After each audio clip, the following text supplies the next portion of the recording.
હવે ગાંધીજીના સાહિત્ય વિશેની માહિતી મેળવીએ તો પહેલાં વાત કરીએ કે ગાંધીજીએ પ્રથમ પુસ્તક હિન્દ સ્વરાજ એટલે કે ઇન્ડિયન હોમ રૂલ ઈસવીસન 1909માં લંડનથી સાઉથ આફ્રિકા આવતા હતા ત્યારે SS કિલ્લોદના કાસલ નામના જહાજમાં લખ્યું હતું. ઉપરાંત આપણે જોઈએ કે ગાંધીજીને જ્હોન રિસ્કિનના પુસ્તક અન ટુ ધી લાસ્ટનું સર્વોદય નામથી ગુજરાતીમાં પણ અનુવાદન કર્યું હતું. ગાંધીજી પર રશિયન લેખક લિયો ટોલ્સ્ટોયની કૃતિ વોર એન્ડ પીસ પુસ્તકનો ઘણો પ્રભાવ હતો. મહાદેવભાઈ દેસાઈએ ગાંધીજીની આત્મકથા સત્યના પ્રયોગોનો અંગ્રેજીમાં અનુવાદ માય એક્સપેરિમેન્ટ વિથ ટ્રુથના નામે કર્યું હતું.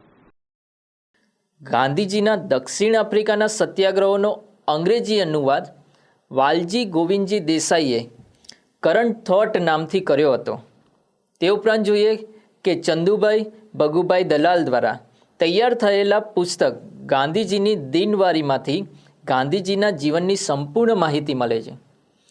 ગાંધીજીના લખાણોને ગાંધીજીનો અક્ષરદેહ શ્રેણી કરીને ગ્રંથ સ્વરૂપે પ્રગટ પણ કરવામાં આવ્યો હતો.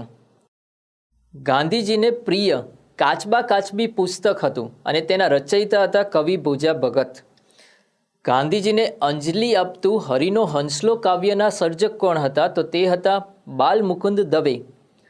ગાંધીજીના બૃહદ જીવન ચરિત્રનું નામ એટલે કે મારું જીવન એ જ મારી વાણી પુસ્તકના રચયિતા હતા નારાયણભાઈ દેસાઈ અને ડે ટુ ડે ગાંધી નામની ડાયરી કોણે લખી હતી તો તેમના અંગત સચિવ એટલે મહાદેવભાઈ દેસાઈ.